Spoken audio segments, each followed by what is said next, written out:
Le marathon de Paris, c'est un des monuments de la course à pied dans le monde. Eh bien, ce monument est sur le point de connaître un énorme bouleversement. Imaginez un peu, après presque 30 ans sans le moindre changement, ou presque, toutes les cartes vont être rebattues. C'est un moment historique. Du coup, la question qui est sur toutes les lèvres, c'est qu'est-ce qui va se passer maintenant? Après un règne aussi long, quel est l'avenir de cette course de légende? C'est exactement ce qu'on va décortiquer ensemble. Alors, concrètement, de quoi on parle? En fait, c'est simple, mais c'est un vrai tremblement de terre. La ville de Paris vient de lancer un appel d'offres. Ça veut dire que le contrat d'Amaury Sport Organisation, ASO pour les intimes, qui organise la course depuis 1998, eh bien ce contrat arrive à sa fin. Et pour la toute première fois en presque 30 ans, le jeu est complètement ouvert. Mais au fond, pourquoi est-ce que ça fait autant de bruit? Pour le comprendre, il faut regarder un peu derrière le rideau, au-delà de la simple course. Parce que oui, c'est du sport, bien sûr, mais c'est aussi et surtout une affaire de gros sous. Un enjeu financier absolument colossal. Pour qu'on se rende bien compte, on parle de près de 60 000 coureurs inscrits. 60 000! Ça donne le vertige, non? Et rien qu'avec les inscriptions, les fameux dossards, on atteint déjà presque 7 millions d'euros. Juste les inscriptions. C'est une somme gigantesque. Et attention, ça c'est que la partie visible de l'iceberg. Si on ajoute les sponsors, les droits télé, tous les partenaires, le budget total de l'événement, lui, il monte à environ 10 millions d'euros. Là, tout de suite, on comprend mieux pourquoi cette simple compétition administrative, eh bien, elle déchaîne autant les passions. D'ailleurs, une source qui connaît bien le dossier le dit très clairement. Pour ASO, l'organisateur historique, le marathon de Paris, c'est bien plus qu'une simple course dans leur catalogue. Non, c'est un actif stratégique. C'est une pièce centrale de leur dispositif. Alors, perdre ce contrat, ce serait un coup terrible pour eux. On peut être sûr qu'ils ne vont pas se laisser faire. Bon, face à des enjeux pareils, comment est-ce que la ville va choisir le gagnant?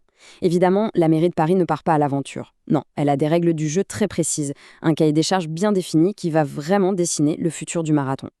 Et là, surprise! On pourrait penser que c'est l'argent qui prime avant tout. Eh bien non, pas seulement.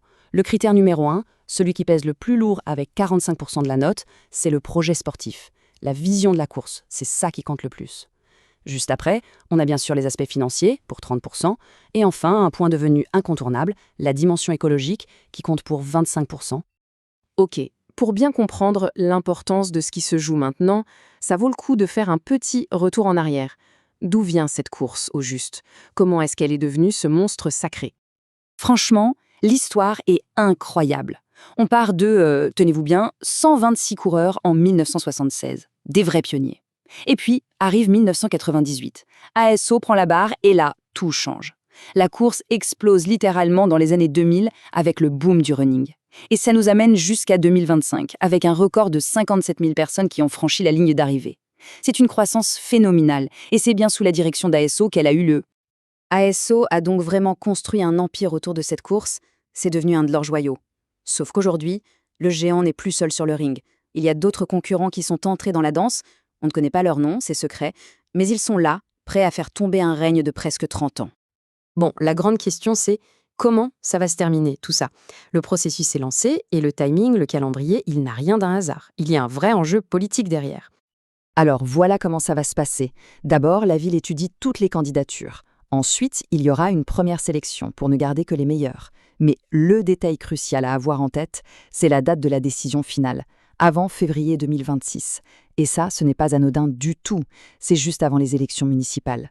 Autant dire que la décision aura un poids politique énorme. Une chose importante à savoir et qui peut rassurer tous les passionnés de la course, quoi qu'il arrive, l'essentiel est préservé.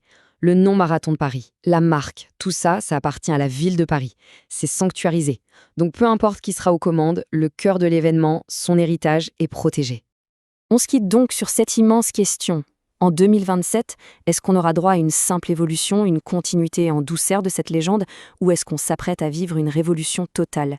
La réponse, on l'aura en 2026. L'attente commence.